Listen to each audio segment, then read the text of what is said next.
برج السرطان. برج السرطان من الابراج اللي احنا بقى بنقول لها يعني انتوا خلاص طبعا ايامكم الحلوه ابتدت والحاجات الحلوه جت، فتره سيطره، وصول للاهداف، الحاجه اللي انت عايزها هتحصل، بدايه ماليه قويه، علاقات حلوه قوي قوي هتبتدي معاكم، خصوصا ان الشمس موجوده في اول تلتين من الشهر في برج الاسد، بيتك الثاني بيت المال، والجزء الاخير من الشهر اللي هو التلت الاخير هتكون موجوده في برج العذراء، بيتك الثالث بيت العلاقات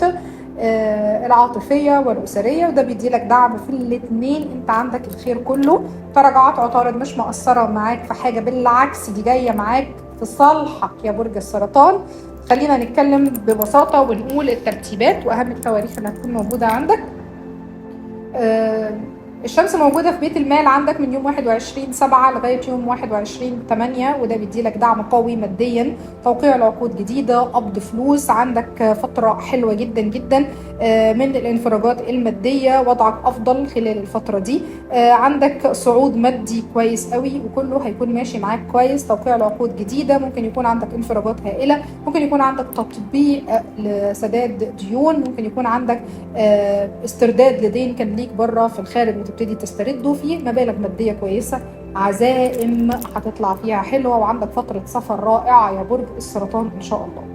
اما من يوم 5 اغسطس ان شاء الله وانتقال الزهره من برج الاسد هيروح على برج العذراء، بيتك الثالث بيت العلاقات، هيبقى عندك ازدهار في علاقاتك، لكن الفتره دي بيقابلها تراجع في عطارد، لان الشمس هترجع مره ثانيه لبيت هترجع من برج العذراء هتروح على برج الاسد مره ثانيه، ففي الحاله دي يحصل عندك شويه حاجات بسيطه، منها مثلا ان انت تكون على حق وبتتكلم مع حد على حاجه معينه وبتتكلم بحق جدا واللي قدامك عارف ان انت على حق، لكن العند يقول له لا ويغلطك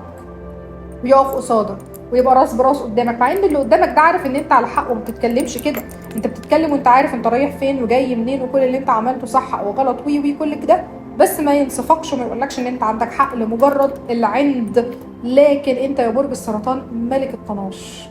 انت من اقوى الابراج اللي بتعرف تسيب يعني الكلاب تعوي والقافله تسير، انت من اكتر الابراج اللي بتعرف تعمل ده، من اكتر الناس اللي بتعرف تعدي من فترات صعبه ومن كلام جنبه ما يبقاش عاجبه، لكن هو بيعمل اللي على كيفه لانه دايما عارف ان هو صح. برج السرطان من الابراج القويه جدا جدا، عندك فتره حلوه قوي هتبدا معاك من يوم 22/8 لان الشمس هتبقى موجوده في برج العذراء بيت العلاقات، عندك توطيد لعلاقات قديمه، عندك فتره حلوه قوي قوي قوي، لكن انا هقول لك على حاجتين، اعرف انت بتصرف فلوسك في ايه، خصوصا من يوم 5 لغايه يوم 15 اغسطس، اعرف انت بتحط فلوسك فين، اعرف ان انت عندك نجاح مادي لكن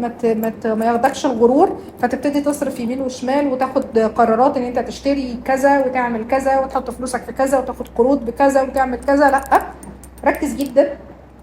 فترة تراجع عطارد حتى لو تراجع عطارد ده مش هيأثر عليك بصورة سلبية، بالعكس هيكون التأثير عندك بصورة إيجابية، لكن ممكن يحصل برضو شوية مشاكل معاك، توتر، عصبية، قلق، حاجات زي كده، فلازم نخلي بالنا كويس جدا. فأنا بقول لك خلي بالك من أول يوم 5 أغسطس لغاية يوم 15 أغسطس، لكن أنا اللي أنا شايفاه إن أنت عندك فترة أنت هتكون فيها عندك ظهور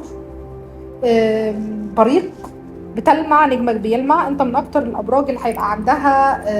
زهو كده وحلو قوي، وهتبتدي تحس بنجاحك وهتبتدي تحس بنفسك وبالسيطره على حياتك وبالسيطره على كل شيء حواليك، انت ابتديت تسيطر داخل فتره تحقيق اهداف، انت عارف انت عايز توصل لايه وهتوصل له يا برج السرطان، مهما كان عدوك اللي قدامك اللي واقف قدامك او الشخص اللي بيقف قدامك ومش عايزك توصل للحاجه اللي انت مخطط لها واللي انت راسم لها، هتعديه كده، هتعمله كده بايدك وهتعدي وهتروح له الناحيه الثانيه.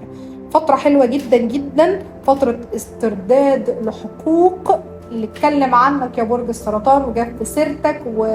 وقال عليك وظلمك وعمل كل الكلام ده، عندك استرداد لحقك منه، عندك فتره حلوه قوي يا برج السرطان، ربنا يجعلها من نصيبك ويجعل كل البشرات الحلوه دي بتاعتك ويجعلها فتره خير وسعاده وبركه وسرور وهنا. وكان معاكم سارة فودة خبيرة الفلك والتاروت والطاقة، نستودعكم الله وشكرا لله، سلام.